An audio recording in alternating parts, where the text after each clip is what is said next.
UCF, one of 3 transfers to Oklahoma State with Big 12 experience. And there's Chi doing what he does best, throwing it down. I talked to Johnny Dawkins about him, and Johnny he hated to see him go, but he said he's one of the most talented offensive players he's ever coached, to your point.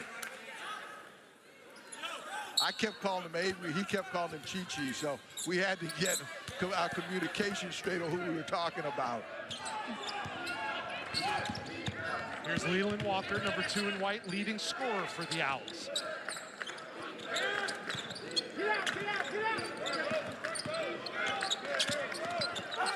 Walker's tough too, but he'll go to the line and shoot 2 free throws. Walker is a unique point guard. He doesn't give the ball up until he thinks you're in a position to score it.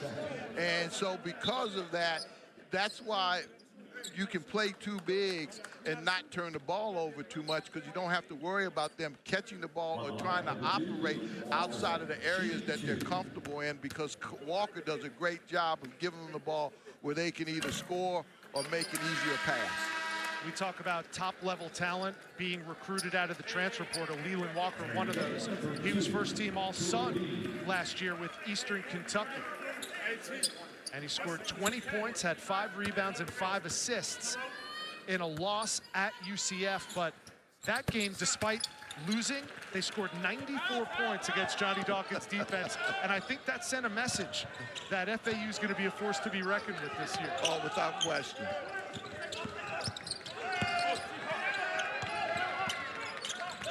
Inside. And a nice pass from Avery to Devontae Davis. And Devo Davis will go to the line and shoot a pair. The transfer from Arkansas. And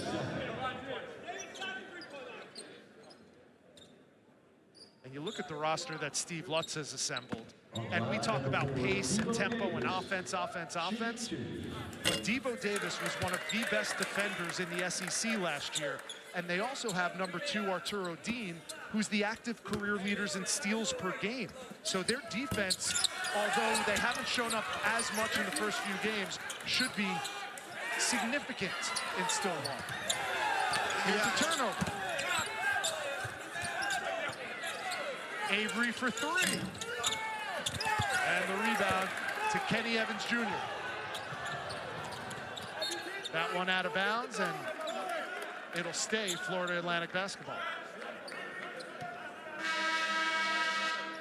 Talk about this Owls offense and how John Jacobs wants to put up 90 at least every game. Well, they've scored on every possession so far. Evans Jr. triggers the inbounds. Now 25 in white, Nicola Moretti making his first appearance. Miller working on Rob Jennings. Turned it over.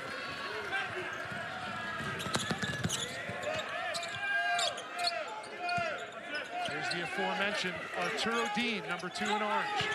Transfer from FIU. Gives it up to Devontae Davis, who knocks down the triple.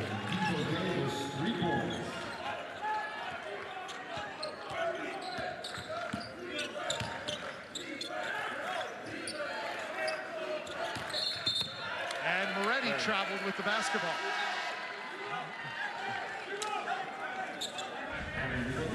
This is what you want. Davis right there comes off of a down screen and knocks down a triple. And if they can get that shot to go, it spreads the floor and allows Oklahoma State to be able to drive the basketball, and they become much more effective. They run out of different sets. They like this horn set to run out of. They look to go high-low, but it also gives them space with a lot of dribble handoffs.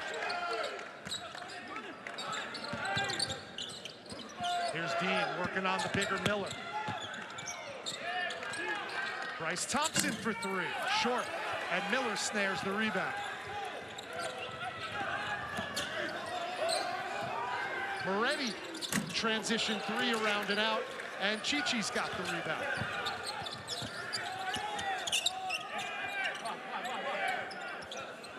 Avery not shy, off the mark. And Steve Lutz is letting him hear it.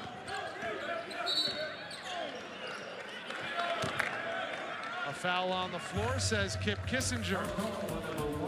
It's 8-5, Florida Atlantic in the early lead in this track meet from Charleston. It's our son. He is always up in our business. It's the Verizon 5G home internet I got us. Oh. He used to be a competitive gamer, but with the higher lag, he can't keep up with the squad.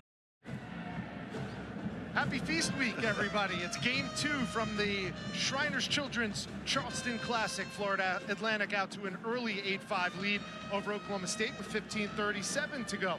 Alongside Perry Clark, I'm Rich Hollenberg. We watched Drake pull off an upset against Miami in game 1.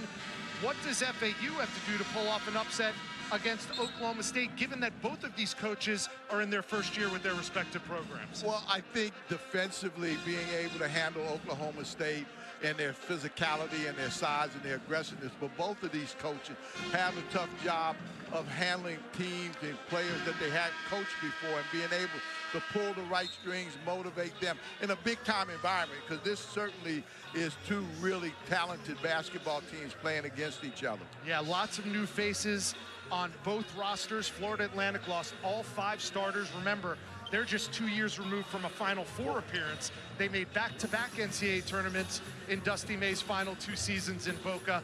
And not only did he leave the cupboard somewhat bare, but he also scheduled 2 games in Charleston before the Charleston Classic. John Jacobs' club has spent 2 weeks here when it's all said and done. That's the most unique thing that I've heard of. I mean, having to stay on the road as long as they've had and in the same place. Let's see if it pays off for them today. Yeah, this is their 3rd game in this gym inside TD Arena. And wouldn't you know it, both of the previous games, double overtime loss to College of Charleston on a buzzer beater and an overtime win against Liberty.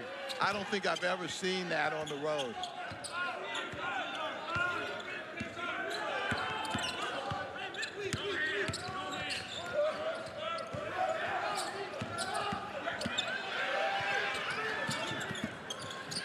With 10 on the shot clock, Moretti threw it up for Voikatitis. It gets bobbled out of bounds, and it'll be Oklahoma State basketball.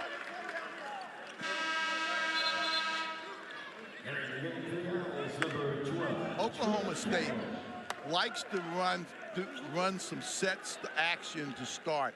Then they go into kind of spreading the floor in their motion with a lot of dribble handoffs to try to get guys getting downhill to the basket. Subs on the floor now for Steve Lutz, number 24 setting the screen. That's West Virginia transfer Patrick Sumnick. And Brandon Newman, number 6 in orange as well. Sumnick, left hand, no good. First time in the game we're seeing number 1, Kendall Glenn as well. And there is Voikatitis with the easy 2 for the 7-footer. He is very talented. Voikatitis, I mean, he can screen, he rolls. Here's Avery. Touches every part of the rim before it drops down. 5 points now for Chi Avery, averaging 14 a game coming in. Here's Trey Carroll, one of just 2 holdovers from last year's Owl squad. He played an important role in last year's team. He was the guy that was physical. He did all the banging inside. 4 on the shot clock. Moretti out to Glenn. That 3 off to the right. They count on Glenn to do a lot of the perimeter shooting. Let's take a look at the last couple of buckets, Coach. There, you see Voikatitis right there, getting the ball inside. The thing I like about it is his footwork. I mean, he didn't rush himself, he took his time, and then Avery on the trail 3 knocks that down, and that's what he's really good at.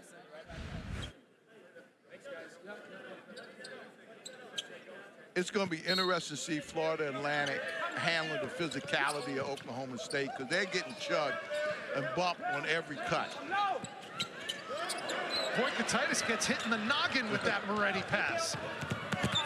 And Jamiron Keller on the floor for the first time has it tipped from behind and out of bounds. It'll stay Oklahoma State basketball. Yeah.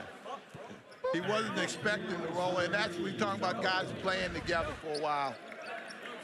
And Voikatitis gets a breather on the bench. Baba Miller back on the floor, number 18 in white for John Jacobs.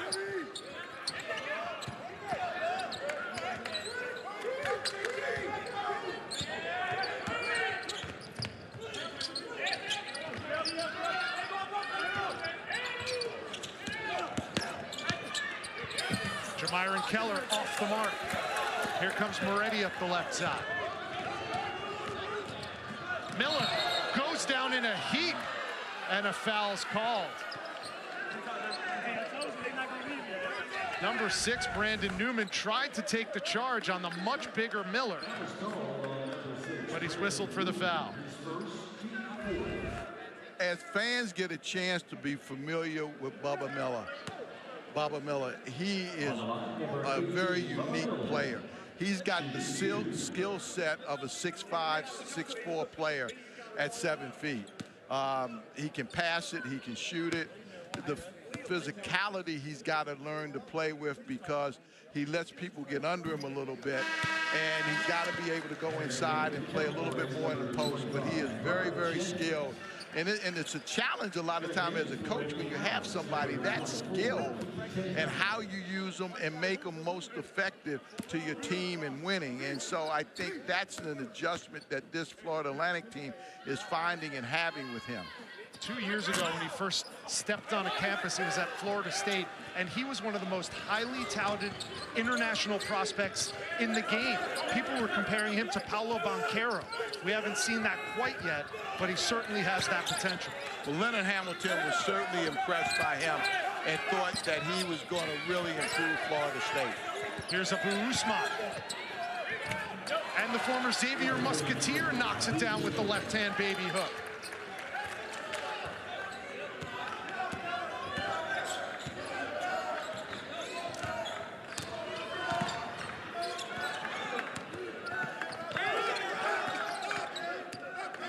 Miller tried to thread the needle to Glenn, picked off by Oklahoma State. Chance to take the lead for the first time, but Newman comes up short.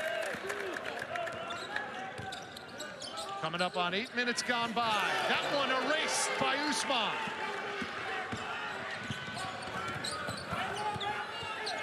Keller's like a bumper car out there. Anybody that comes near him, he bumps into, but he does a good job of getting to the rim.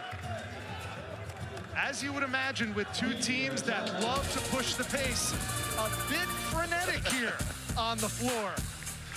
Florida Atlantic, 1-point lead, 12 minutes to go.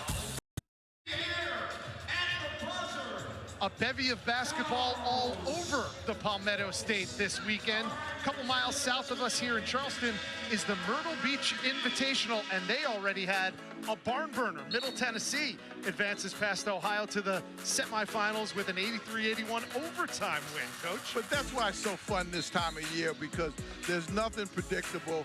Coaches are still trying to figure some things out. Players are still trying to figure it out. But it's great to play this type of competition to get challenged.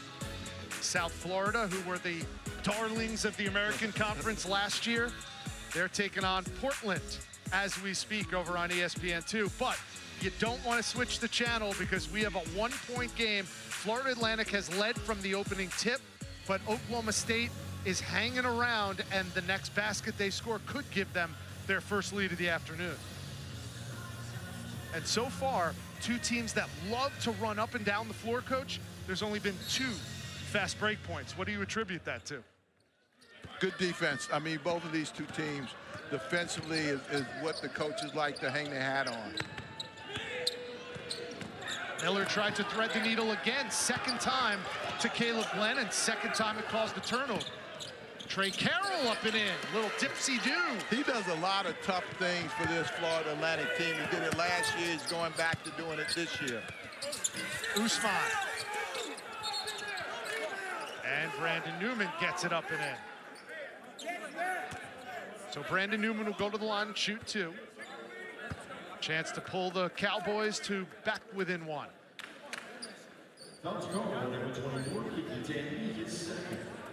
So Kiki Tandy starting point guard for John Jacobs' Owls, now saddled with 2 fouls. Interesting to see if Jacobs fouls him out for the first half. And it looks like he will. Leland Walker set to check back in, as is Kenny Evans Jr. Glenn goes to the bench, and Tandy as well. Both of these two teams, I think, have good depth, and it's going to serve them well as the season progresses, especially how aggressive they play defensively.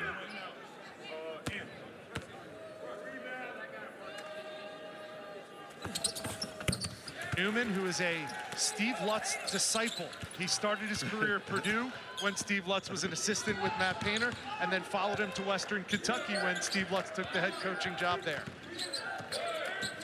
Coaches love loyalty. And a culture warrior too, right? No one understands what Steve Lutz wants to accomplish better than Brandon Newman.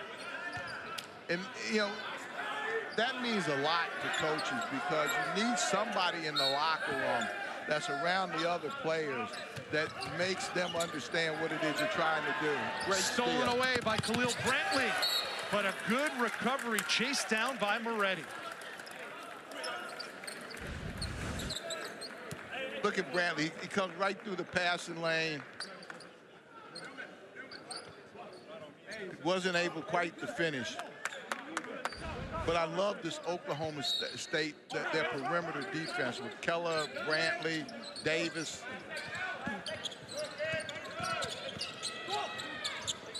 Here's the big man, Usman. Working on Baba Miller.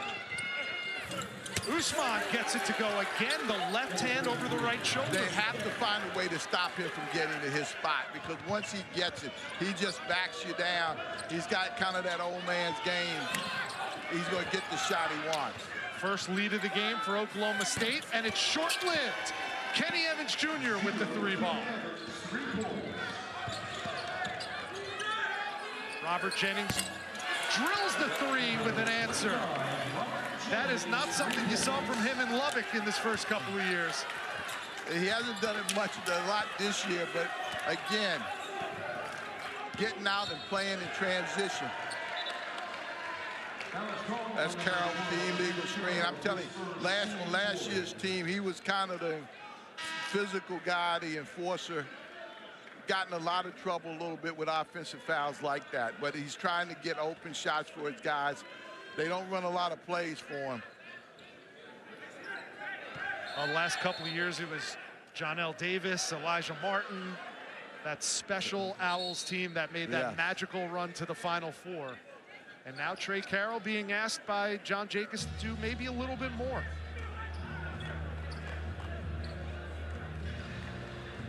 Yeah. Stoppage of play, and Kip Kissinger is talking to the FAU staff right now. It might be a bench technical. Brooks Wells is going to come over and explain things. And that is indeed what happened. A Class A technical, so that'll be free throws for Oklahoma State. Bryce Thompson makes the first one. Head coaches hate bench technicals. I will tell you that. Somebody will hear about it. If we're going to get a technical, it's going to be on me as the head coach. So it's 2 free throws and the ball. Largest lead of the game right now, albeit just 3 points for the Pokes. Preseason, Oklahoma State picked 14th out of a now 16-team Big 12 league. And he would argue it's the best league in all of basketball.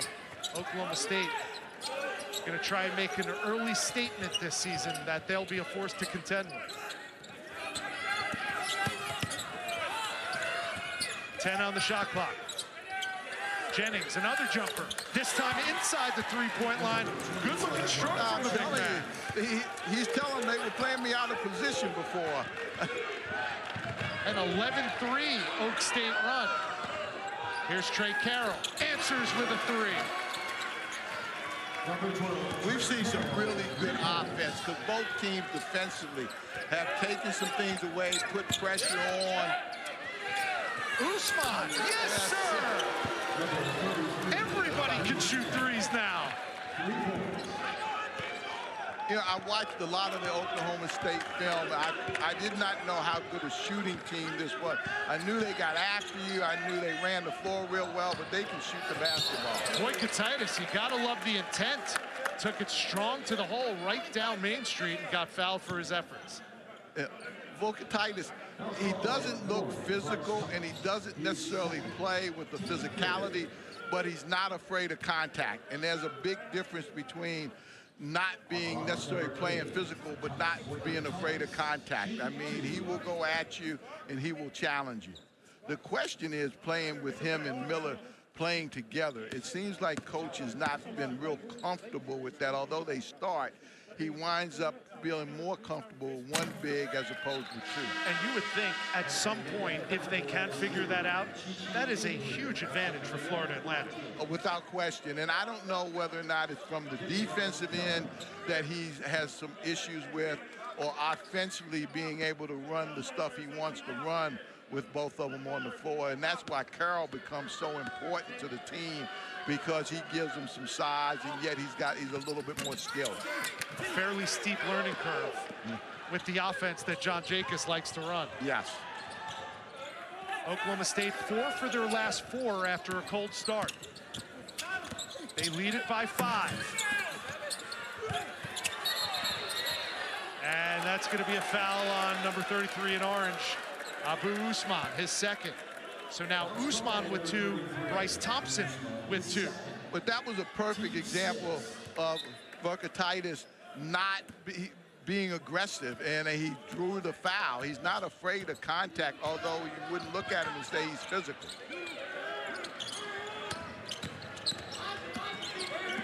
Evans working on Keller. And that's Max Langenfeld, who gets fouled on the 3-point attempt. Cardinal sin by the Pokes. Devo Davis whistled for the foul, and Langenfeld will go to the line. See, basically right now, Oklahoma State is smallish. They're playing with 3 guards. And to be able to do that, you've got to be able to put really good ball pressure. You've got to be able to be very aggressive, and you've got to have your guards rebound the ball for you pretty well. Steve Lutz, you don't have to read lips. You could hear him say, let him play. Langenfeld hits the second after missing the first. He'll have 1 more. Well, Steve's going to understand that this is a veteran crew right here now. And they're going to listen to a point, but they're not going to take being talked to the whole game. And I've always wondered, how much of a veteran coach do you have to be to know where that line is with referees? You kind of find out which guys you can kind of talk to, and more so how you talk to them. You know, when there's a dead ball and everybody in the gym can hear what you say, then they become a little bit more sensitive. Ah, that makes sense. Spoken like someone who knows. That 3 ball is short from Newman. And here comes Langenfeld. No surprise, Owls want to hurry it up the floor, and Leland Walker finds a seam and cashes in. Step back 3, Dean off to the right, and a fresh 20. Here's Newman left alone around and out.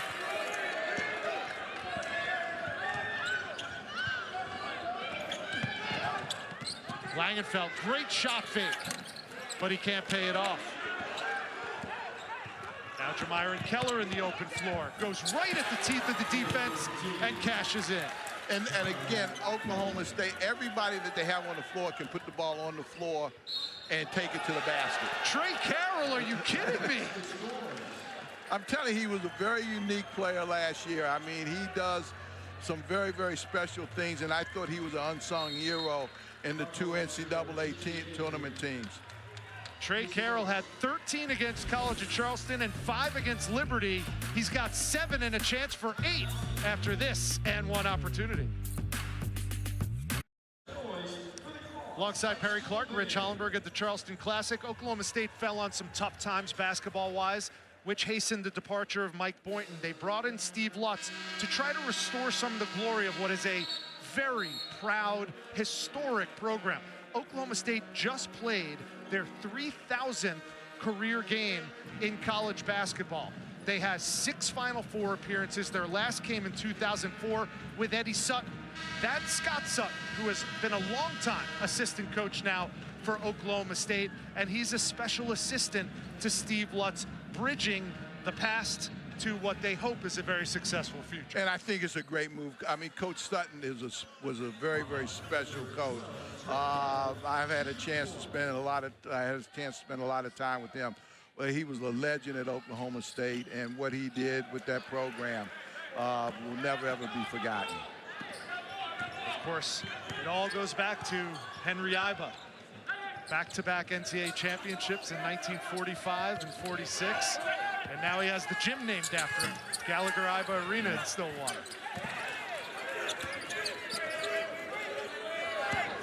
Those Cowboys up by 1, trying to add to that lead. And good Florida Atlantic defense. No foul called. It'll be Cowboys ball under their own basket. Well, one of the things, you don't have to worry about the Cowboys in conference not rebounding the ball, not playing hard enough, because they play awful hard, as all the teams do there in the conference.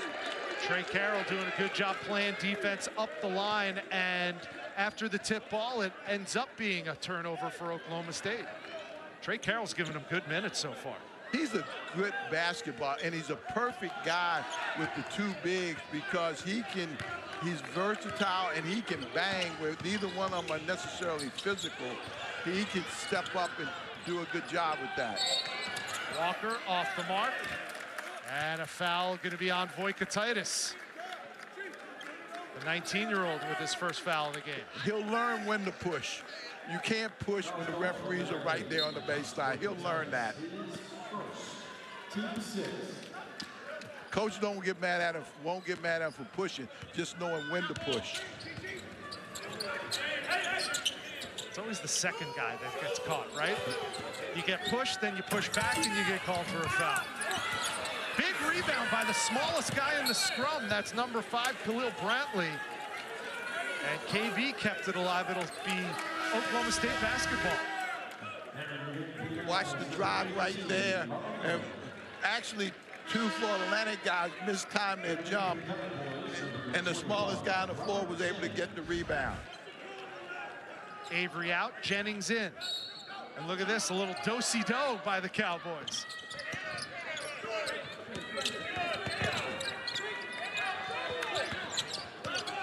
Here's Jennings. Hands it off to Arturo Dean, 10 on the shot clock. Inside, Keller, yes, sir. Good patience by the Cowboys offense. When the Cowboys are doing their dribble handoff, nobody's standing. So guys that are away from the dribble handoff are moving, and so if you can easily hit them cutting for the basketball. And speaking of dribble handoffs, it was a little too tight. There were sparks flying off their shoulders there, and it resulted in a Florida Atlantic foul, Leland Walker's second.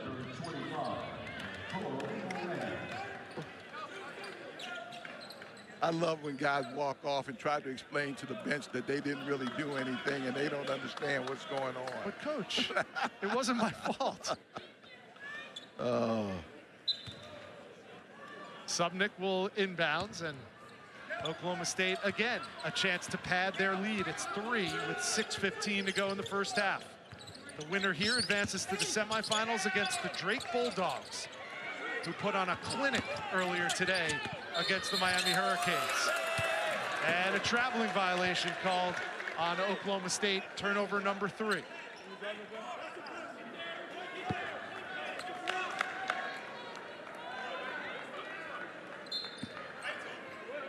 Florida Atlantic now has gone back with the 2 bigs. I think they have to get Miller more involved. I mean, he can really score the ball and take advantage of his size. Here's Miller, left alone from the wing. And Keller, like he was shot out of a cannon. Dean off the window, right up against the 7-footer. Arturo Dean's first bucket of the game. Dean, Brantley, they're not afraid. Keller, they're not afraid to go in there. Largest lead of the game for Oklahoma State. Miller. For one more. And Caleb Glenn too strong on that 3-ball attempt, and that's going to be a Florida Atlantic foul. It's on Miller. You see Kemp is telling him, I don't want to hear anymore. I'm telling you. I know it's a technical because I told you this officiating crew is not going to be lectured to. They're a veteran crew. They're a Final Four crew. They're not going to have coaches and players trying to lecture to them. And when you get called for a technical, you not only go to the bench, you go to the end of the bench. And that's where Baba Miller is right now on John Jacobs' bench. Jacobs, ever the educator, trying to talk to his young stud about what he needs to change to get back out on the floor as Khalil Brantley knocks down the first of the 2 technical free throws. Yeah, I had a rule. I didn't like my players ever to talk to the officials. I just think nothing good has ever come out of that. I've never seen an official change a call because the player has wound up talking to him, and all you wind up doing is irritating. Both teams with 18 fouls, so both teams will be in free throw shooting situations for the final 5:18 of this first half. This will be the front end of a 1-and-1 for Khalil Brantley. And he misses it.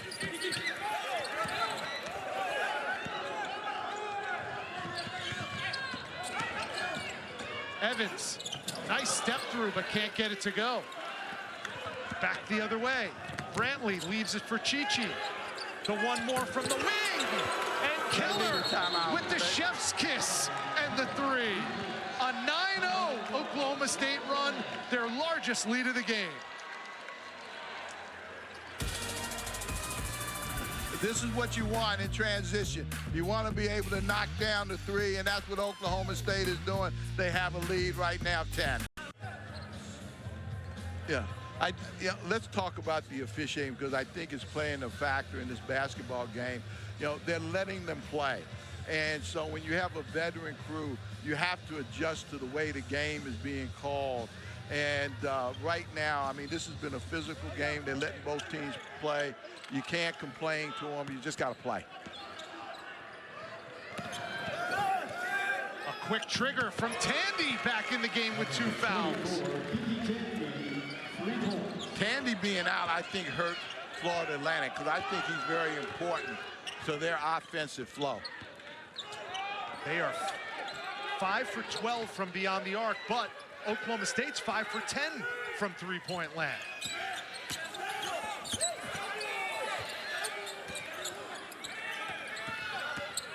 Five on the shot clock. Jennings, they go outside, and now they go inside. Rob Jennings has 7. The 3 guards for Oklahoma State, they dominate the ball, and especially with the ball screen, and they do a little dribble weave. Carroll gets it picked off.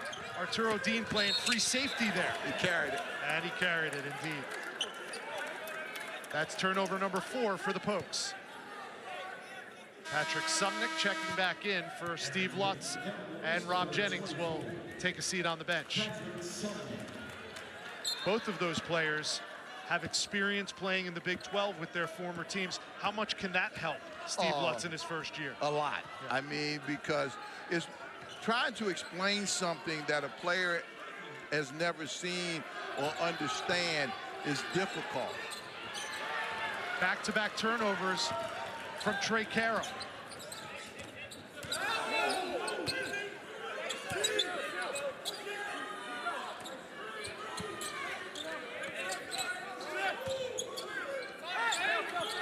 Dribble handoff, Keller tried for another 3, and Carroll with the rebound. Trey Carroll, 7 points, 3 boards in the first half. And Bryce Thompson set to check back in, or maybe not. We're going the other way. It'll be Oklahoma State basketball when we return. A 9-point lead for Steve Lutz's crew, looking for a first-round win in Charleston. Number 12 Duke, led by Cooper Flagg, squaring off against number 17 Arizona. That's at 10:30 Eastern. And then R.J. Davis leads number 10 North Carolina against 4-0 Hawaii. The West Coast dominating in basketball on a Friday night. Those are two can't-miss games. Looking forward to seeing both of those things. And listen, Duke and North Carolina, as strange as it sounds, are the only two ACC teams currently ranked in the top 25. Surprising, but yet not surprising because of the balance throughout the country. I think, you know, when you look at this Big 12, I mean, the Big 12 has so many talented teams with Houston, Kansas, Baylor, Iowa State. I mean, so I think it's going to be a fun year of college basketball. Is Cooper Flagg as good as advertised, Coach? He is very, very talented, but he's playing with some very talented players. And he doesn't have to do it all, which always puts a good player in a better position. Just 17 years old. And they say youth is wasted on the young? Not in that case. Here come the Owls. Big to big. And are they going to count it? Yeah. Yes, they will. Voikatitis, a nice feed to Baba Miller. Yeah, and I think you have to let the two bigs play together. I think they've got to get a feel. It's going to be some growing pains and everything, but they're just, both of them are really talented, and it's awkward. Yeah, let them figure it out. What did he tell us yesterday when we were talking to him? He said, we'll figure it out. We just need to get into our gym. It's going to be 2 weeks before we've seen our practice gym. Here's Walker. Oh, and the follow by Voikatitis. See, that's talent. I mean, you know, you don't substitute talent. You develop talent. You let talent play. It may make some mistakes, but at the end of the day, talent wins. Back-to-back buckets for the 7-foot freshman, Mattis Voikatitis. And now Florida Atlantic trails Oklahoma State by just 5. 2 minutes to go in the first half. Sumnick tried to go up and under, and that's the difference a 7-footer makes. He alters your shot. Fresh 20. The guards have to get in there and help Florida Atlantic and rebound the ball. The two bigs changed every shot on that possession, and Oklahoma State still came up with the offensive rebound. And Patrick Sumnick is coming up just a little bit lame after that collision at the 10. And Sumnick's calling for some help. His left knee is bothering him. Yeah. And this is Voikatitis right now. Drive, he's not blocked out, finishes with the dunk. I mean, that's just talent. That's athleticism, and that's talent. And in doing that, you also build the young man's confidence. And Patrick Sumnick is being helped off the floor by members of the Oklahoma State staff right now. It looked like in that scrum, he collided with someone else's knee and yeah, can't really put a lot of pressure on that left leg. I hope he's okay.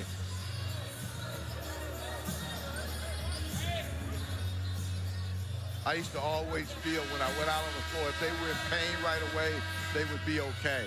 It was the injuries where they seemed like they were going to be okay and be back in the game in a couple of minutes that wound up lingering.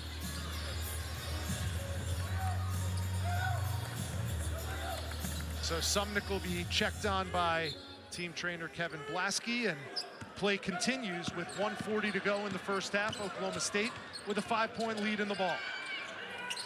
And making a 7-point lead, KB, Khalil Brantley, with his first field goal of the afternoon. Voikatitis has to learn how to rim protect. He can't let the ball get from the wing all the way to the basket. Here's Tandy. And this Oklahoma State is really extending their defense. Kip Kissinger waves off the shot, but it's going to be an Oklahoma State foul on number 5 in orange, Khalil Brantley, his first. You know, because the Oklahoma State guards are so small, they get up under you. And so they take away your first step because they're up under you so much. And you got to go right to left to kind of get going north-south sometimes.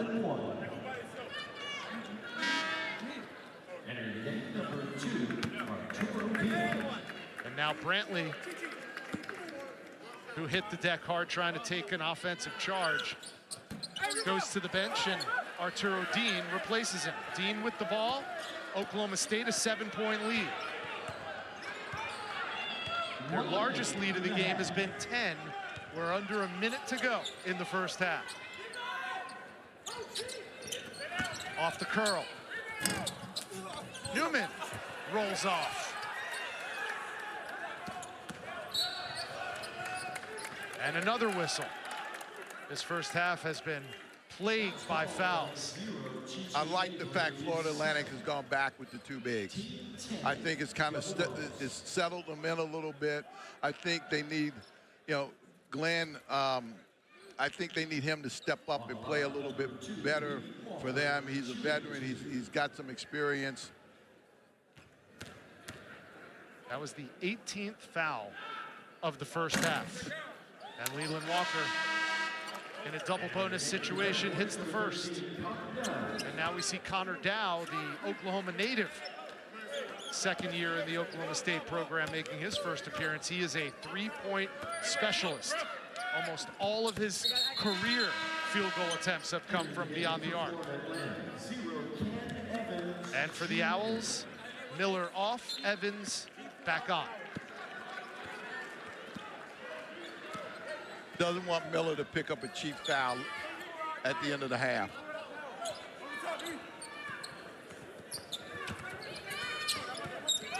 Here's Dow.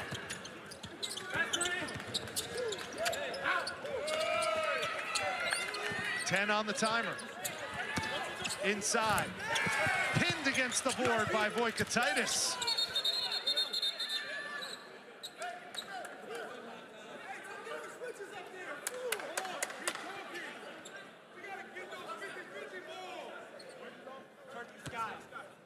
What? Your guess is as good as mine, Coach. It looks like it's going to be Oklahoma State ball under their own basket. Unless he thought the ball hit the rim and it did not. Well, the shot clock was supposed to reset and did not. So Brooks Wells is at the scorer's table to correct that.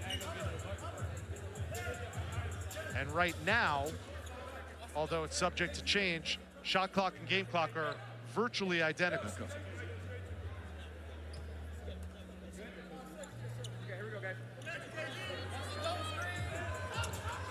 So they put 5 on the shot clock when the shot clock had accidentally reset. 3 to shoot. Newman didn't realize it. And it's an air ball, a shot clock violation. So now Florida Atlantic will have 1 shot before halftime and a chance to make this a 1-possession ball game.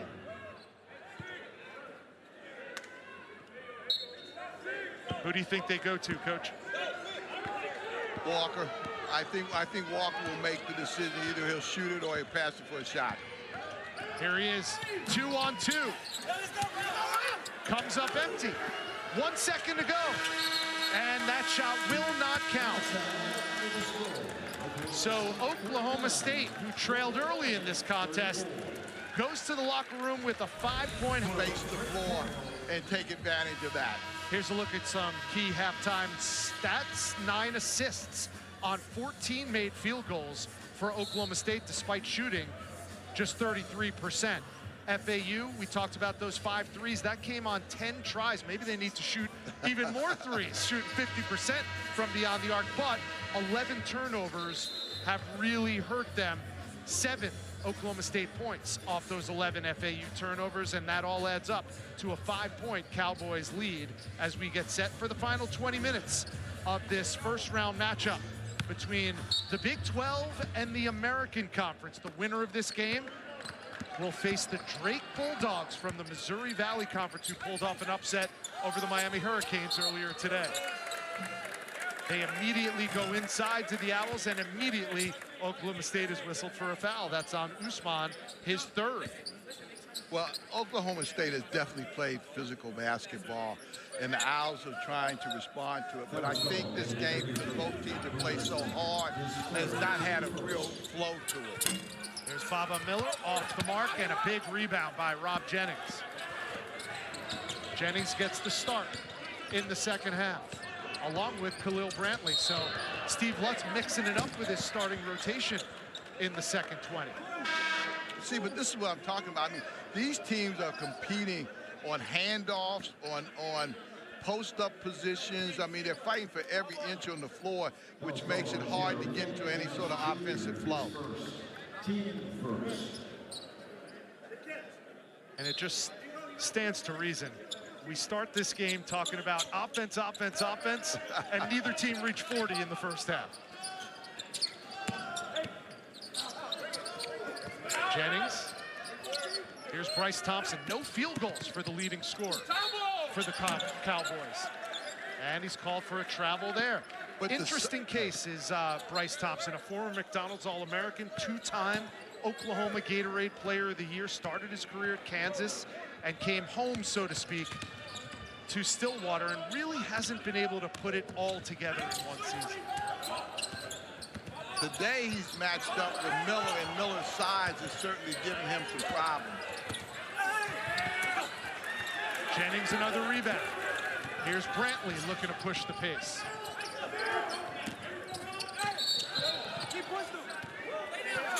And that foul's going to go on Voikataitis, and he is incredulous in Lithuanian or English. It looked like he ran into his own man. Look right there, but he pushed him. It looked like he ran into Jennings, but Voikataitis pushed him. We had 18 fouls between the two teams in the first half. We already have 3 in the first minute of the second half. Now a 5-on-4 opportunity. Jennings swatted out of bounds. Erased by number 8 in white, Mattis Voikataitis. There, you see Miller comes over. Voikataitis cuts him from behind. That's 5 blocks for the FAU Owls. 3 of them coming from Voikataitis.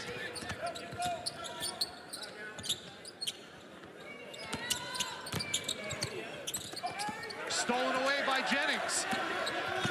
Taking flight and throwing it down.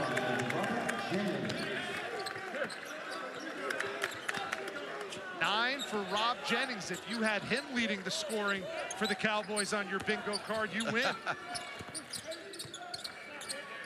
Deep 3, Tandy off the mark. Up ahead, Bryce Thompson. Oh, and he went for the dunk and had it taken away and out of bounds.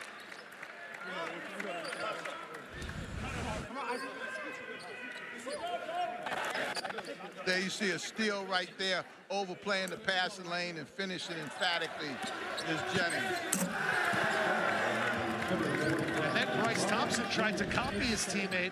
Maybe he should have gone up for the layup and would have been able to pull it off and possibly get an and one. Instead, I don't understand why guys don't protect themselves more, especially in those sort of situations where guys are trailing you.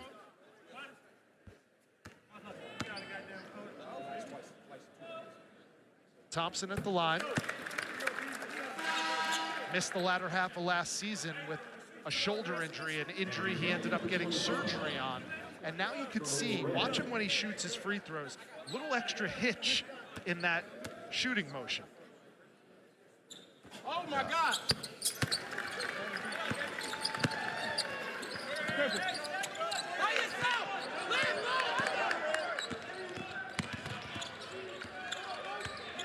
So now the lead extended to 9 for Oklahoma State.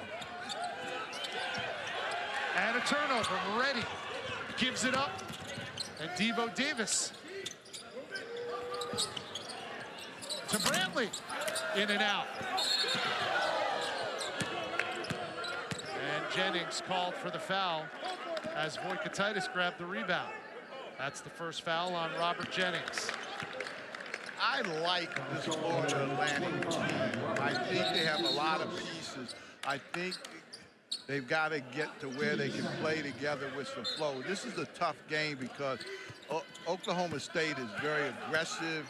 They're in the passing lane. They're very physical on the cuts. And for a young team, they've got to play through that. And you might have just seen on your TV screen, John Jacobs' club has more turnovers, 13, than field goals made, 11. And that is not a recipe for success. They will not face many teams more physical than this Oklahoma State team. And not in a bad way, but they're very aggressive, they're physical. You've seen FAU a lot. You're calling a lot of American games the last couple of seasons. UAB is the favorite this year. How physical are they compared to what we're seeing on the floor? Not like this. I mean, yeah. Their guards look like fullbacks for Oklahoma State. I mean, they're well built. I mean, you tell they're in the weight room. They came out to practice yesterday with the pads. I mean, so it's no secret about that they want to be fairly aggressive as they play. And now Voikatitis whistled for his third foul, and dejectedly he heads to the bench. And Caleb Glenn, number 1 in white, will take his place. You know, I think the hardest thing in college is for a non-physical player to have to step up and play physically. Because they don't know when to push, when not to push.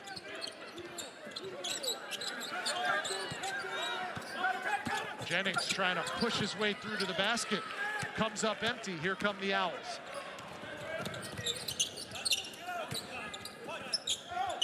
Evans, too strong. And Miller just throws it into the ground and grabs an extra 20 seconds.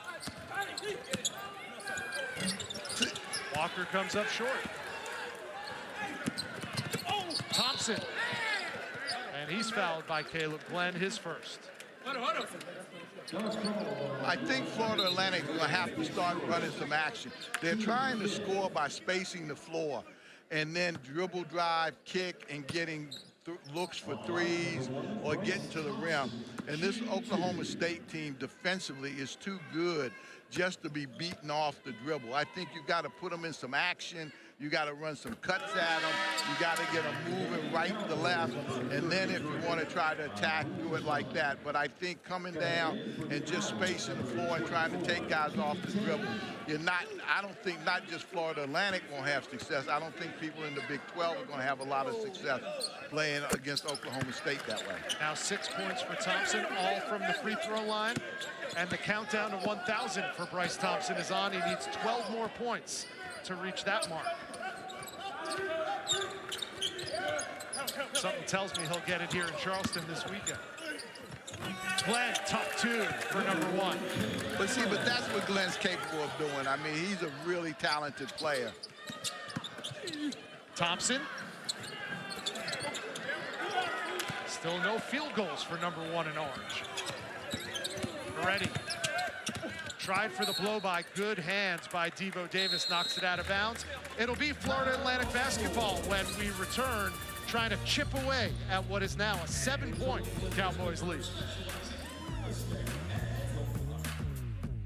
ESPN's exclusive presentation out was the Rainbow of Doors, part of downtown Charleston, and that's where we are for the Charleston Classic. After this game, it'll be Seton Hall and VCU over on ESPN2, followed by the nightcap, Vanderbilt and Nevada on ESPNU.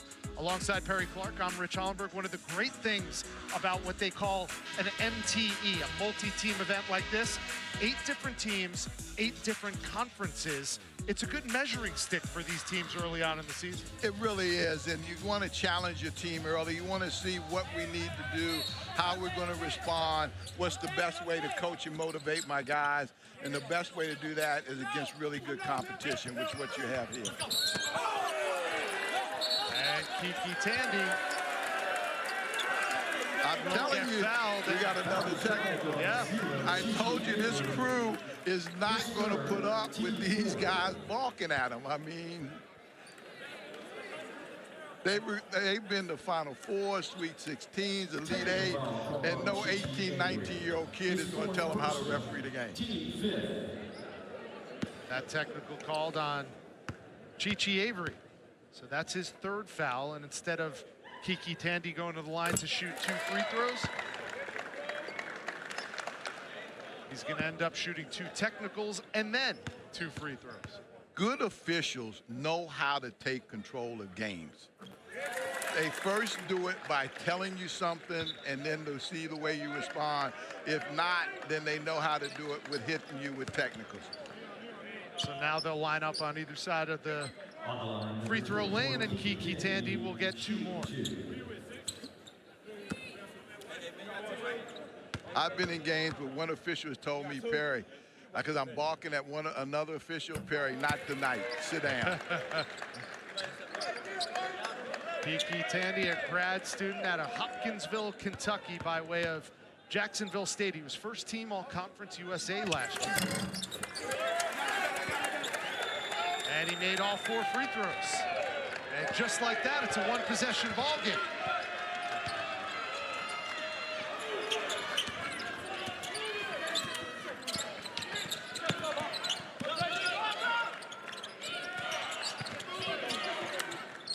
A deep 3 by Devo Davis. Hit nothing but glass.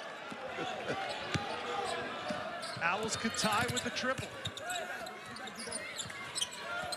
And that's picked off by Arturo Dean. Dean goes to the hole and gets fouled, and what you just witnessed is what Arturo Dean brings to this Oklahoma State program. He is the career active leader in steals per game coming into Stillwater in his first season. Well, this Oklahoma State team does a really good job of being in the passing lane, and when they go with the smaller guards, they really do a good job. I talked about earlier, they get up under you, which takes away your comfort level, and then they wind up denying the next pass. Dean misses the first. And you talk about toughness. Arturo Dean stands 5'11", 170, and leads this team in rebounding with 6 rebounds a game at 5'11". They call that heart over height, Coach. Without question. I've been very impressed in watching this Oklahoma State team, how hard they play.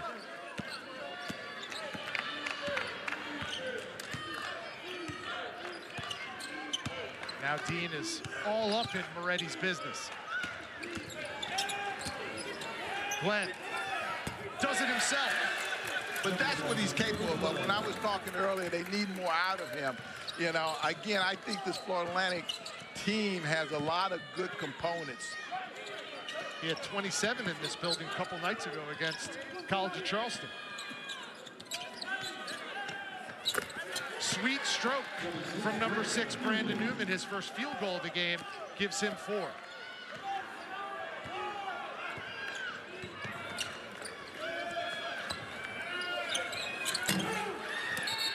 No good from Tandy from distance, but a foul called underneath.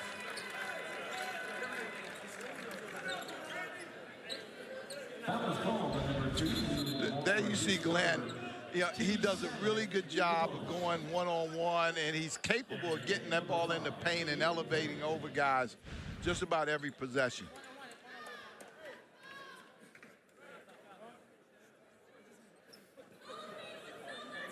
He's got a really good body, Glenn does. He can play either the 4 or the 3 because he's got good ball skills. Glenn hits the first, he'll get a try at a second. But physically, he and Carroll can kind of match the physicality of Oklahoma State. So, Coach, there's 14:28 to go in the game. Okay. We're already in a bonus situation. 12 total fouls in the second half. Who does that play to the advantage of? Both of them, it's a tractor pull. I mean, it doesn't matter. They just gonna bang at each other, and that's the way they know how to play. I'm impressed with Florida Atlantic responding to the physicality, the way they're playing. Good hands by Newman. Knocked out of bounds. It'll stay Florida Atlantic basketball as the big man, 33 in orange, Abu Usman, checks back in for Rob Jennings. So let me get It's this about straight. to get a little bit more physical. We thought it was going to be a track meet, and instead, Perry Clark accurately deemed it a tractor pull. And there's a three off the curl by Kiki Tandy, his third triple of the night. I like Tandy. I think he's got good size. I think he makes good decisions. And again, I think this Florida Atlantic team has a lot of pieces that go together with winning. Tandy leads all scorers with 13. And now a chance to tie or take the lead for the Owls.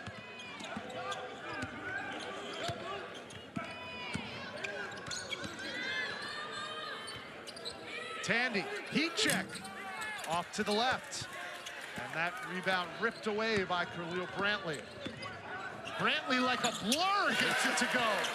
A one-man fast break, and Khalil Brantley has it. Brantley can change speeds on you in a minute now. He's like a little Corvette.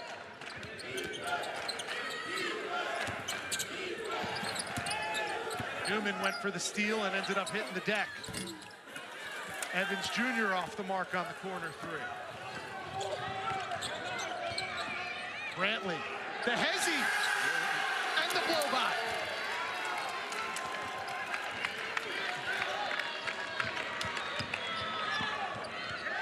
Back-to-back buckets for number 5 in orange. Khalil Brantley has extended the Oklahoma State lead back to 6.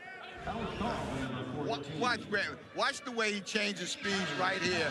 He's in one gear, and then he goes to another gear, but he keeps his head up, and even with his size, he's able to shoot over the big. Now, again, he changes direction, gets to the rim, and that's awful impressive. The senior out of the Bronx, New York, by way of LaSalle, scored 1,200 career points before coming over to Stillwater this year. You know, we talked about getting up and down. Both teams want to run. I didn't know if it was going to be a track meet as far as scoring. I knew it was going to be a track meet as far as getting up and down in a fast pace. And both of these two teams really like to run the floor, and they've got bigs that can run the floor. What's interesting is Florida Atlantic has made this comeback with both bigs on the bench. And again, that's something coach is going to have to be able to figure out, and he's using this tournament, this level of competition to be able to do that. Reddy cans them both. He has 4, and it's back to a 4-point deficit for Florida Atlantic. John Jacobs trying to push the right buttons to get this offense on track. They've scored 90 points in 3 of their 5 games so far, but they've been held to just 50 so far against this Oklahoma State team. Usman, shot fake, drive, lost it. Got it back, and lost it again out of bounds. Usman is like, that ball's like a magnet in his hands. I mean, he has a vice on that thing. And now Leland Walker will bring it up for the Owls.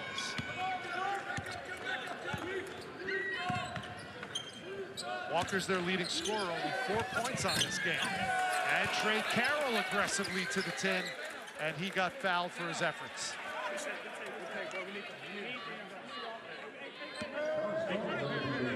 Usman, that's his 4th.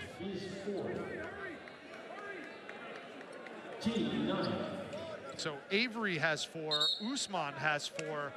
Those are 2 of the bigs for Steve Lutz's Cowboys. Yes, but the way the guard, I mean, if he can hold a fort and the way the guards have been playing for him. With Keller and Brantley.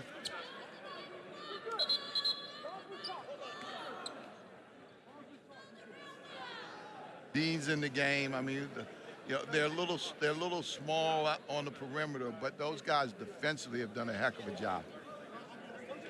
Balanced scoring by the Cowboys, led by Khalil Brantley, 10 points. Rob Jennings has 9, Usman with 7. You know, Thompson to me is the question mark, because to me, he's the guy that when I talk to coaches and people in the league, that they all looked at as the guy that was going to carry the Cowboys this year. And, you know, he has not done that today. And I don't know if he's got an injury or it's just sometimes just getting in the flow with new guys and everything and new staff. Well, you can call Steve Lutz anything you want. The one thing he is blunt and honest. And when we asked him about a leader on the team, he said, I haven't found one yet. Yeah.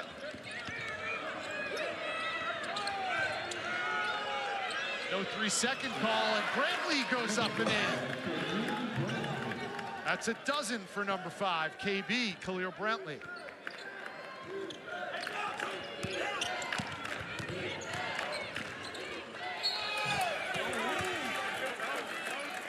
This is what Walker does for Florida Atlantic. You know, we'll talk about before the break, but watch Brantley right now.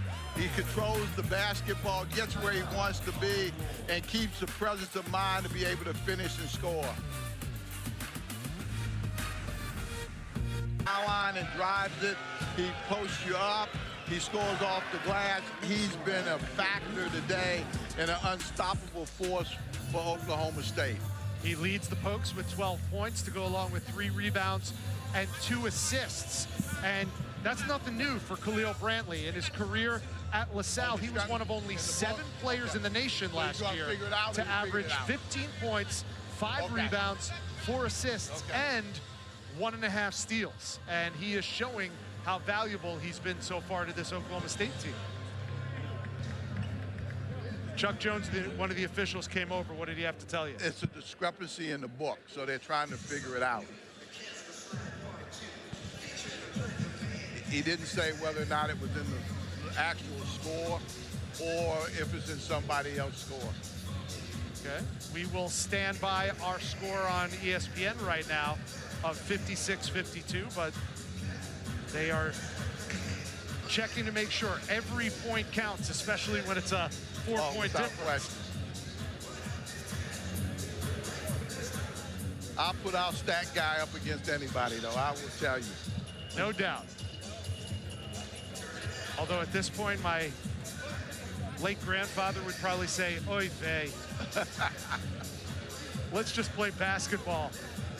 And there's much more basketball to come from Charleston. Remember, we got 2 more games to come after this one wraps up between Florida Atlantic and Oklahoma State. VCU, Seton Hall, Nevada, and Vanderbilt. You know what's funny? We got a bunch of NBA scouts here today, and most of them came to see the 2 bigs from Florida Atlantic.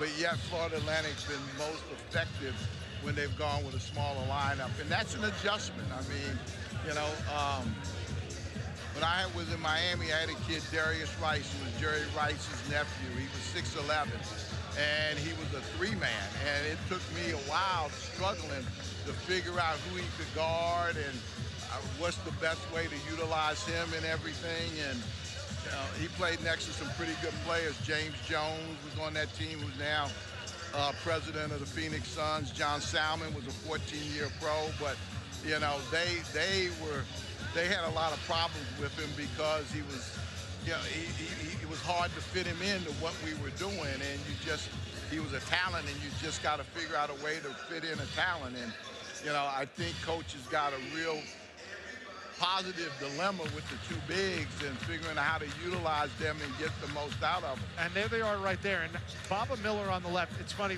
as you're explaining James Jones and all these players, nowadays they call dudes like this unicorns.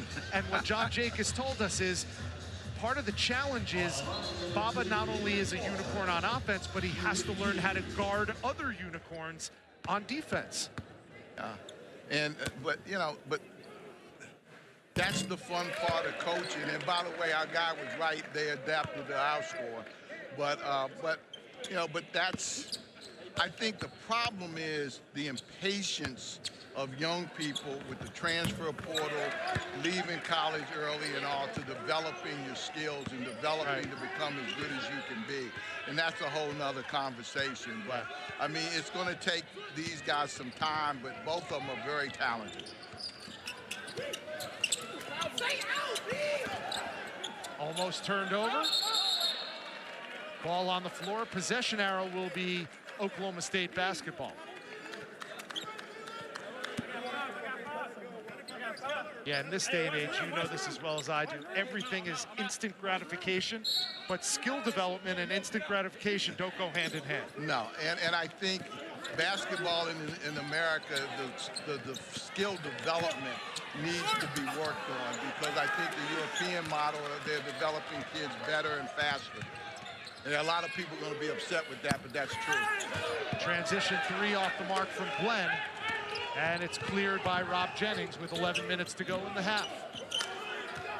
2-point Oklahoma State lead. And a foul on Jennings.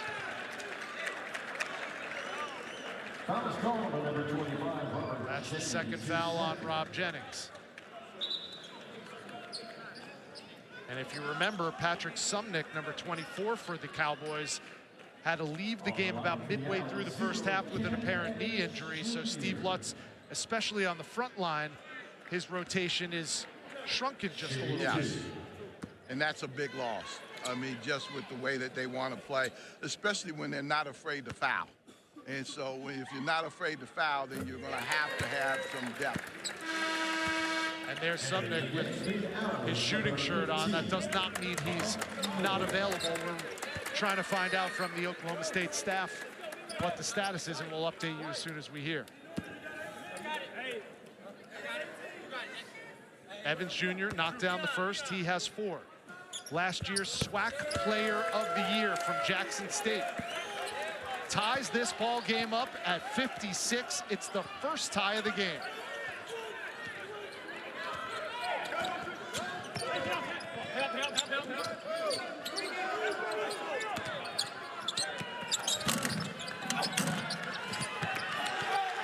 And now Florida Atlantic has a chance to take their first lead since it was 16-14. And I don't know if that's the shot that John Jacobs dialed up. Nah.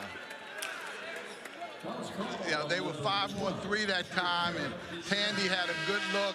But in a game when there's a guy on you every time you move, and you have a bright and you have some lights, then you just take the shot. I mean, he had some space. Tandy did.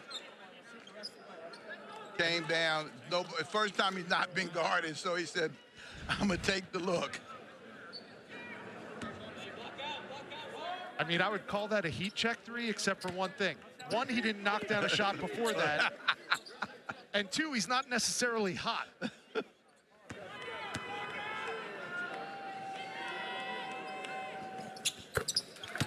First free throw good. Hello, Newman. That's 5 points for Brandon Newman. One thing, Oklahoma State, they've got a lot of interchangeable parts. Newman, Thompson, I mean, they're very flexible as they play. Yeah, on any given night, you could take your pick of 6 or 7 guys who could be the leading scorer for Steve Lutz. Right now, Newman has 6, and he's given Oklahoma State a 2-point lead.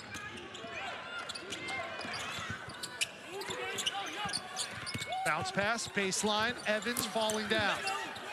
Ripped away by the Cowboys. Here they come, and they've got numbers. Here's a 3 in transition, no good.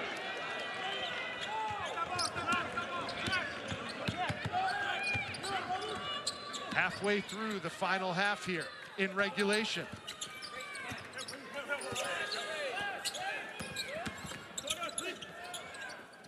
Baba Miller from the corner. Started the game off with the 3. Haven't heard much from him since. Spins and hits. The unicorn at work. Well, I mean, that's talent. I mean, to be able to catch the ball in the corner, take it to a spot on the floor, shoot over. I mean, certainly he has talent. You've got to figure out a best way to help him develop that talent. So we are tied again for a second time. Jennings working on Miller. And he altered that shot. FAU again looking to regain the lead for the first time since the early stages of the first half. Miller working against the much smaller Dean. See, before he even turned and looked at the basket, he passed the basketball when, I mean, he had a decisive height advantage. But that, again, the more he plays, the more he'll understand those things. That was 6'11" against 5'11", and he couldn't take advantage. Walker, no. That's a man's rebound from Rob Jennings. He has 9 rebounds today to go along with 9 points. Spin move, no good. Loose ball, and a foul.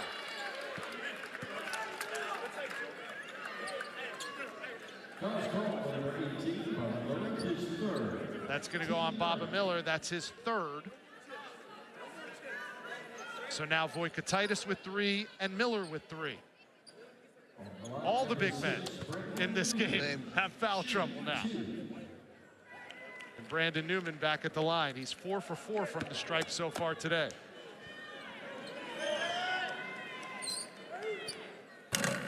Rich, I want you to listen to what I'm telling you with this. You watch Drake. Great players got the shots, the same shots from the same spot, pretty much most of the game, because their offense was geared to getting those shots where they got them. That's how you can tell a well-coached offensive team. You look at other teams and they don't get, the best players don't get the same shot from the same spot. And so therefore they don't shoot a higher percentage because they don't know where their shots are coming from. Walker. Another deep 3 from Tandy. Too strong off the back iron, and a fracas for the loose ball. Who's it gonna be? Glenn is slow to get up. And it's going to be Oklahoma State basketball. That foul's gonna go on Caleb Glenn.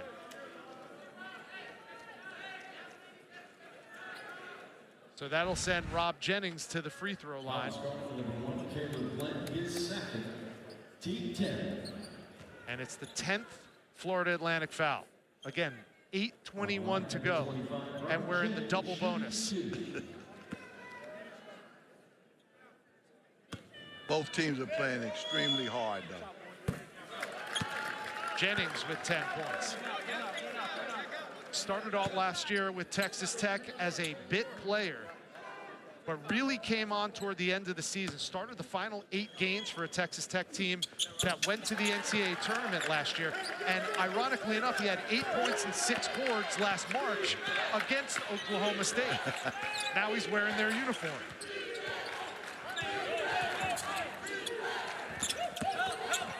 Tandy.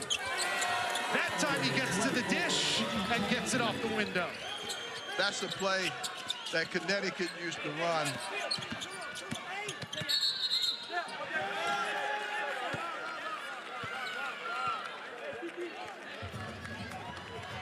And another foul, it'll be Florida Atlantic basketball.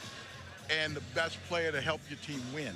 There's a difference there, though the most talented player and the player that helps your team win the most.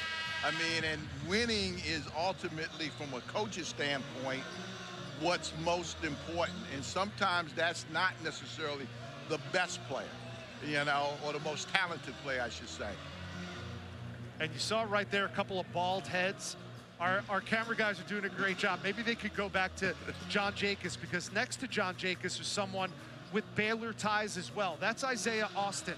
Isaiah Austin was an all Big 12 type of a talent when he played for Baylor.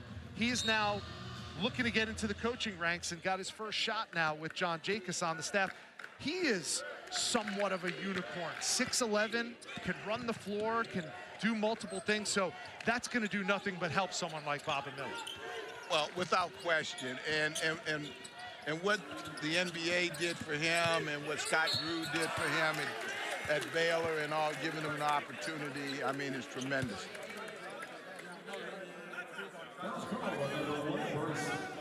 There he is.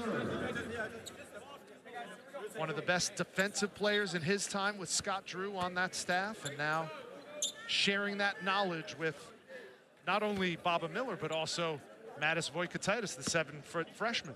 You know, what coaching is about for guys that got into it when I got into it was helping guys become the best version of themselves. And Scott Drew's program at Baylor has certainly been one of those that's been exemplary as far as doing that. And, you know, I remember when Scott first went to Baylor, and people used to laugh at him because he brought a Christian element to it and all like that.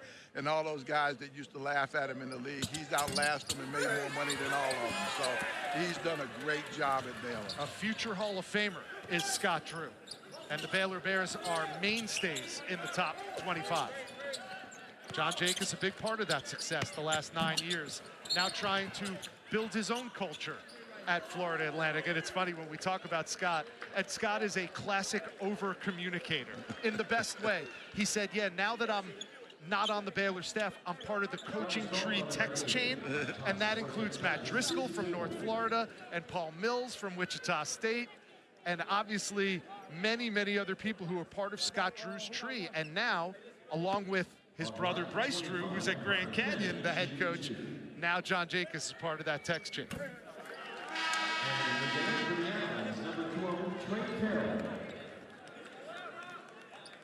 That was a tough foul right there for the Terrace. So the big man, Rob Jennings, showing a nice touch from the free throw line. He is now 16 for 18 on the season from the stripe. He has 13 today, and Oklahoma State's up 2. And Leland Walker tried to give him the lead, but couldn't with that 3-ball.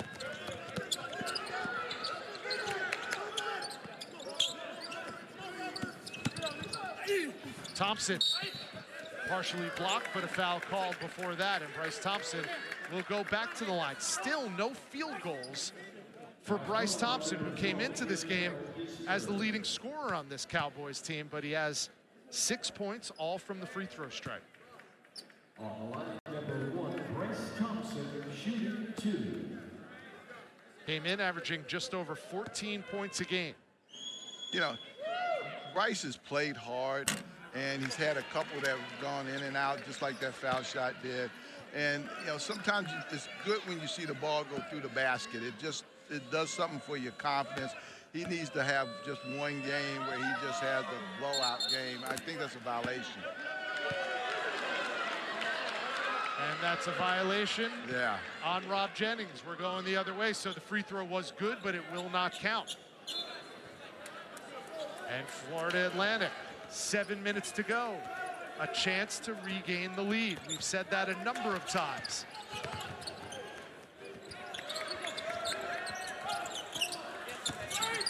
Jennings overhelped.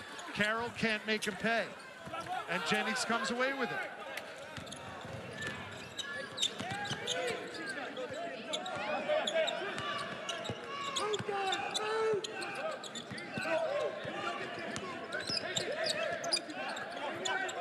Here's Dean. Inside, Jennings got it. A great pass by Davis right there. They spread the floor. They give you a little bit of dribble, weave, dribble, handoff, and then somebody wind up being open, cutting to the basket. Walker comes up empty again. Carroll picks up the trash. And Trey Carroll's in double digits with 10. I'm just not so sure that this Florida Atlantic team that's on the floor is as physical to be able to match the physicality of this Oklahoma State team right now. Make that 11 for Carroll. And the lead is 2 for the Cowboys with the ball, 5:45 to go. That 3-ball no good from Davis. It'll go out of bounds. 5:39 to go. Stop me if you've heard this before, Coach. Florida Atlantic has a chance to take the lead on this possession. They just have to get a good look. I mean, Oklahoma State, because of their activity defensively, the pressure on the ball, the physicality handling the cutters, have just really not allowed Florida Atlantic to get into an offensive flow. They've made some shots, but they really haven't been in an offensive flow. Walker almost got his pocket picked from behind. See how far they're operating from outside? I mean, you know, See, Tandy, look how exhausted he looks. I mean, everything is a fist fight. We catch the ball on the wing to try to pass it into the post. I mean, they're doing a really good job, Oklahoma State, of disrupting. That's the third foul on Arturo Dean. A master thief. #1 in the nation last year in steals at Florida International. Shooting 2. Miller comes back, and then Uzma comes back, and Miller's coming back. Situational substitutions for both teams, becoming more of a chess match than mud wrestling that we've become used to.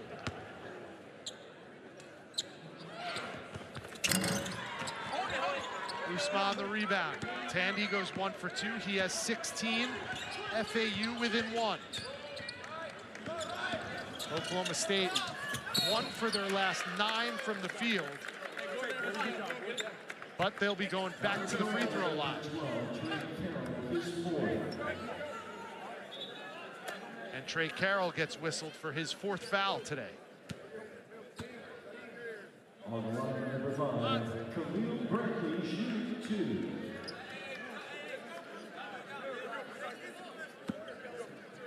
So the senior out of the Bronx at the line, shooting a pair. And he rattles home the first to give him 13.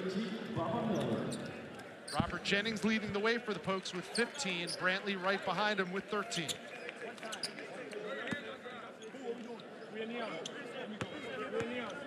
A win, and Oklahoma State improves to 4-0 and advances to the semifinals, where Drake awaits.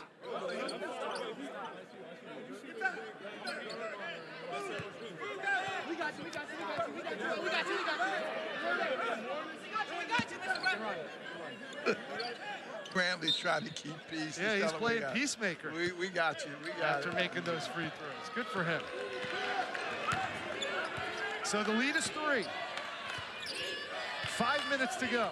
A trip to the semifinals on the line. And Dean whistled for the foul. That's #4 on Arturo Dean.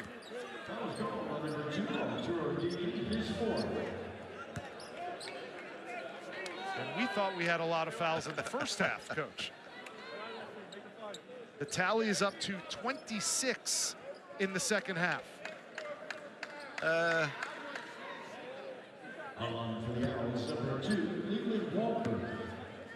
Leland Walker at the line. But that's part of the way Oklahoma State plays. I mean, they're aggressive with that. And you got to make them pay. You got to go to the foul line and make your foul shots. I mean, you have to. If they're going to foul, you have to make them pay. Coming into this game as a team, FAU was a 70% free throw shooting club. Today they're shooting just a bit under that, as Walker goes 1 for 2. Newman around and out. Evans, nice pass in transition. And Leland Walker has a chance at a 3-point play and a highlight reel. Walker's either going to score it or he's going to pass it directly to a guy that can't score it. Great pass right there, good lead out. Watch him keep his head up. That's the key to the ball going in. You have to keep your head up, take the bump, and finish it off.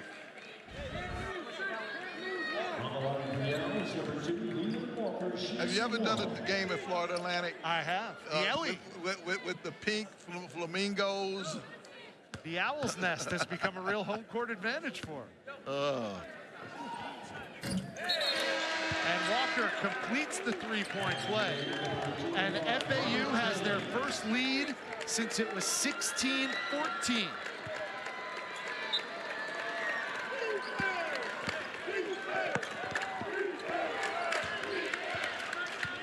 It's been about 26 minutes of game time before the Owls had the advantage.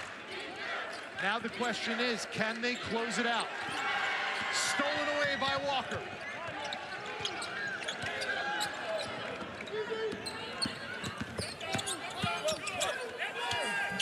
Evans can't get it to go.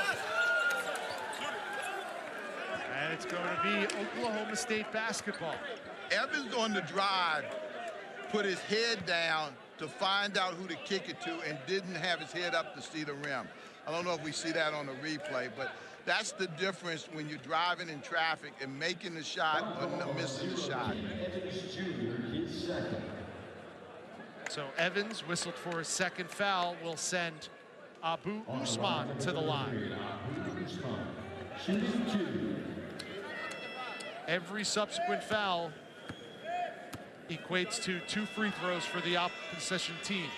And Usman off the mark. He said, that's not the way I meant it.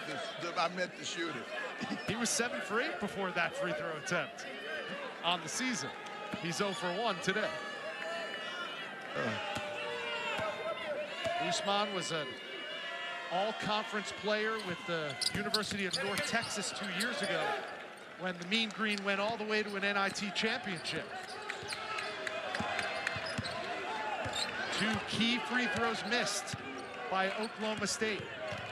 4 minutes to go, they're down by 1. They got to give Miller a look. I mean, all he's doing is screening right now. Instead, it's Evans Jr. who will be going to the free throw line to try to extend the Owls' lead over the Cowboys when we return to Game 2 of the Charleston Classic, a trip to the semifinals at stake. That also happens to be the foul trouble for Oklahoma State as we head into the home stretch of this first-round game from the Charleston Classic. 3:55 to go, and Florida Atlantic has a 1-point lead, and Steve Lutz is going to have to mix and match his lineup the rest of the way, Coach. But you know what? We haven't seen any zone, which is both of these two coaches are developing their teams for, down the line. It's the first time I've seen this kind of foul trouble, and no one has either showed any sort of zone defense. And oh, by the way, to go with all those 4s in foul trouble for Oklahoma State, there have been 4 lead changes and 4 ties in this game. And Ken Evans Jr. adds to the Florida Atlantic lead. Now it's important that you get the right guy shooting the ball from where you want him to shoot it from. This is called game management right here.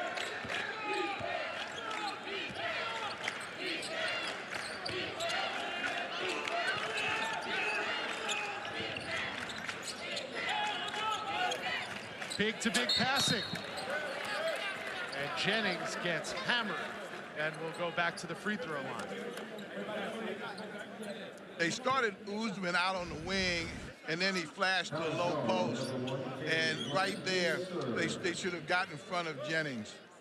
But I think when Usman flashed the low post, Glenn went over to try to help Miller.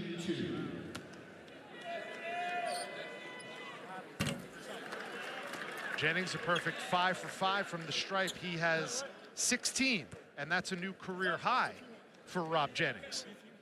Got to make stops without fouling. I mean, putting the other team on the foul line is not the right way to play your defense.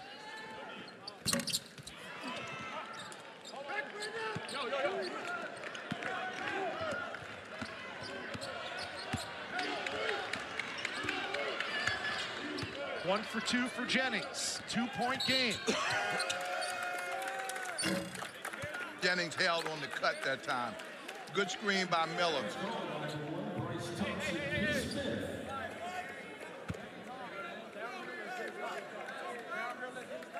And that whistle was on Bryce Thompson, and that'll be it for him. The grad student from Tulsa has fouled out with 6 points, all coming from the free throw line.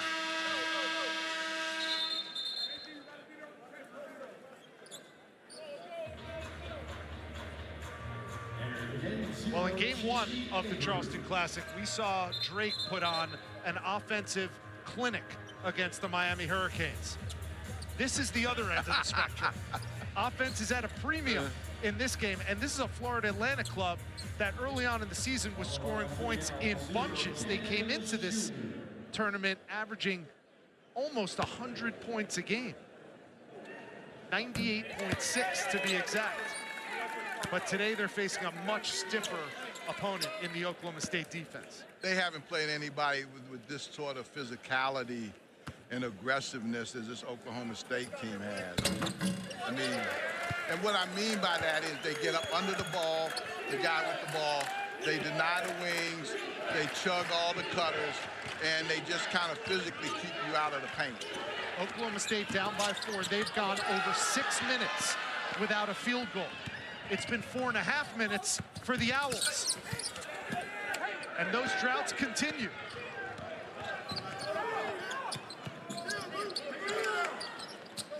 Inside. Quick turnaround, no good from Usman. Newman comes away with it. Goes right to the tin. Offense. And an offensive foul called. Usman just pushed Miller out of the way to create a driving lane. Watch this. He just pushed him out of the way. I don't think he would have affected the shot anyway, but the extra shove. Little hip check. That's it. From Abu Usman, and unfortunately for him, that's foul number 5. Second Cowboy today to foul out. Bryce Thompson before him, and now Abu Usman has gotten the gate with 5 fouls.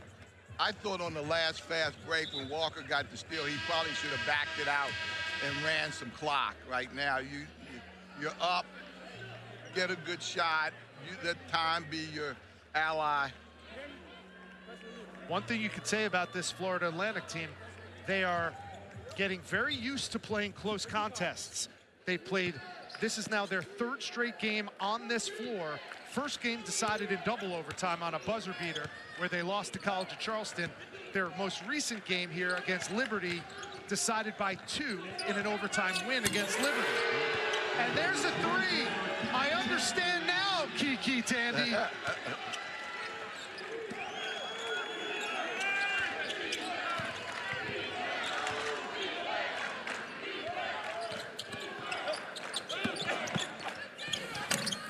A game-high 19 for Tandy and an 11-1 Owls run.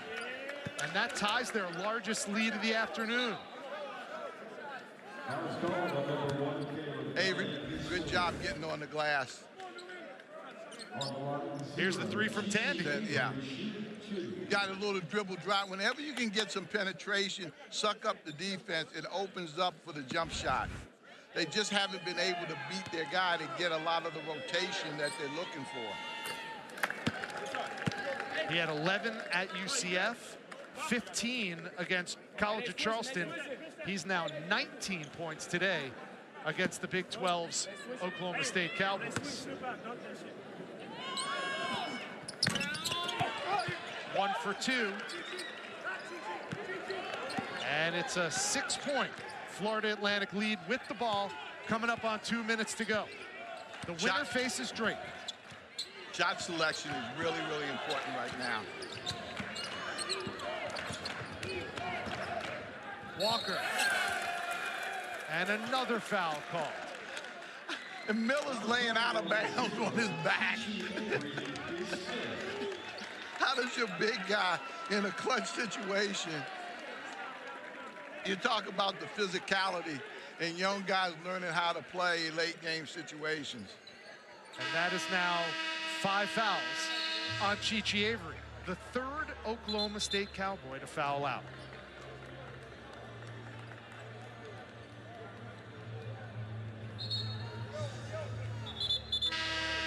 And I remember earlier in the game, these words came out of your mouth, Perry Clark. You said the referees are letting them play.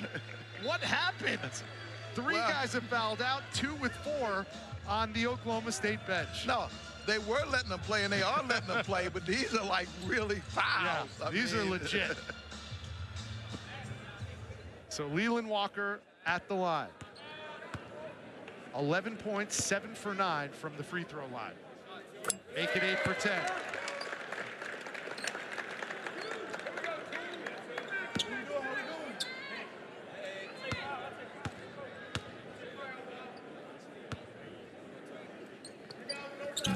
Everything coming from the stripe in the second half.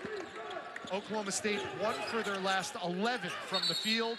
It's the largest lead of the game now for Florida Atlantic. We are under 2 minutes. We're going to take our final timeout. It's Florida Atlantic 77, Oklahoma State 69. Can the Owls close it out in jumper knocker, Coach?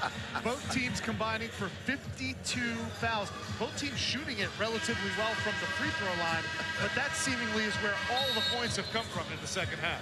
Well, it has been, and it's been a very aggressive game. I think Florida Atlantic, I've been impressed with the way they responded to the physicality of Oklahoma State. I knew Oklahoma State was going to come out. They play a lot of people, be very aggressive, and try to get them to take a backward step, but Florida Atlantic has not. And they've done it really by playing with a smaller lineup instead of going with the two bigs, although Miller's in the game now, so.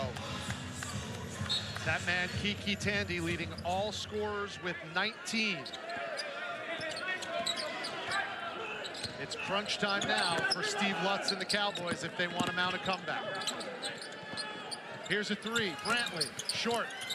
And maybe a game like the way it's played has taken some of the legs out of some of these shooters. Without question, but I don't think, Oklahoma State is not a big-time three-point shooting team. They do more driving and then kicking. Just 5 for 23 from behind the arc today. Oh, had his pocket pick. What a steal by Brantley. This will lead to an easy two from Brandon Newman.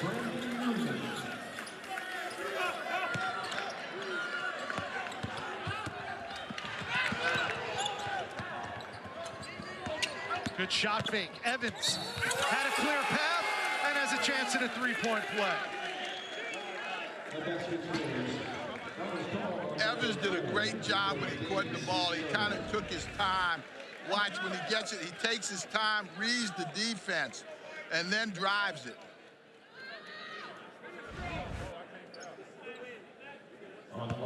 So that makes 11 points for Kenny Evans Jr., looking to try to make it an even dozen. I think they're taking Walker out right now. Put Moretti in. Shooting one.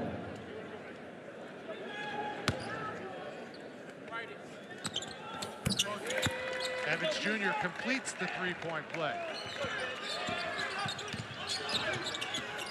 1 minute to play.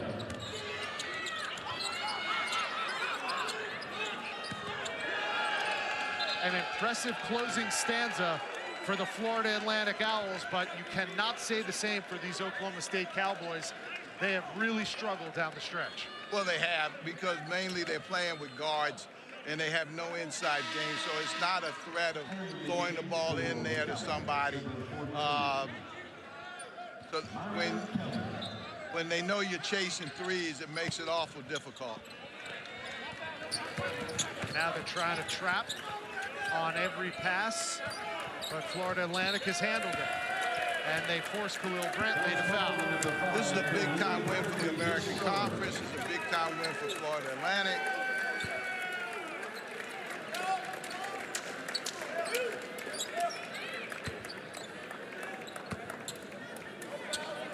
So Evans will go back to the line. On the line, 0, Ken Evans Jr., shooting 2. He's a perfect 7 for 7 from the stripe. And the broadcaster jinx kicks in. Our player of the game brought to you by Shriners Children's. Who are we going to give it to? How about Kiki Tandy? 19 points, leading all scorers, 4 for 9 from three-point range. He did a heck of a job, both offensively and defensively. Timeout called, Oklahoma State. And a timeout called by Steve Lutz. Oklahoma State has 1 remaining. Florida Atlantic has nearly their full complement. 39.9 to go. As we mentioned, the winner of this game, and it looks more and more like it's going to be the Owls, will wake up tomorrow morning and be facing the Drake Bulldogs. Neither of these two games went the way that most people would have expected. Mid-majors rising up in Charleston. Rich, you felt it was going to go that way the whole time. Come on, tell the truth. We were at dinner last night, you know.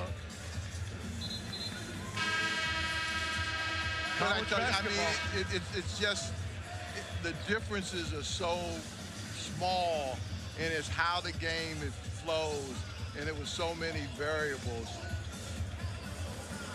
Yeah, I felt Drake was going to have a chance against Miami.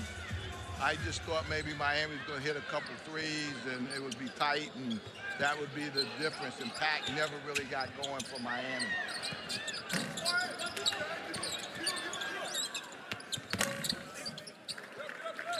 Davis gets it to go. And now only 0.8 seconds separating the game clock and the shot clock. That's the fourth foul on Khalil Brantley. Well, fouls plagued Steve Lutz and these Oklahoma State Cowboys all afternoon. And the Owls made him pay from the stripe. 32 for 45. That's a 71% clip for the Florida Atlantic Owls from the charity stripe.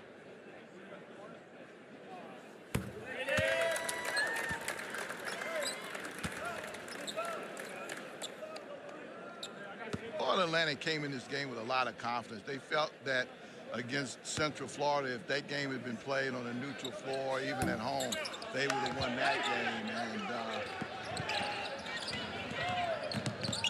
certainly a lot to be optimistic about for John Jacobs and this Florida Atlantic club that he has had to completely remake on the fly. Lost all 5 starters from a team that made their second straight NCAA appearance last year. Brought in a 19-year-old Lithuanian who could barely speak English. That's now his starting center in Matas Voikataitis. This is going to be pretty good.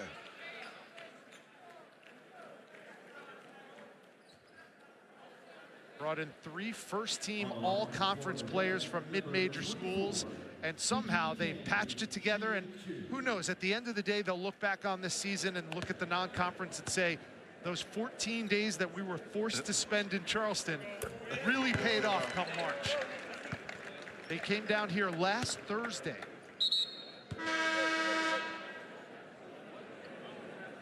They played College of Charleston, lost in double overtime. Then they played Liberty and won in overtime. Now you talk about MTE and the importance of it.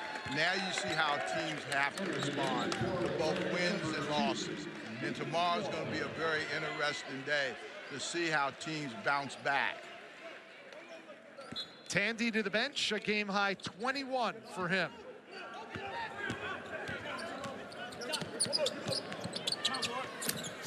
That's a 3 from Devo Davis. And now 17 ticks left. Moretti, Glenn, exclamation point.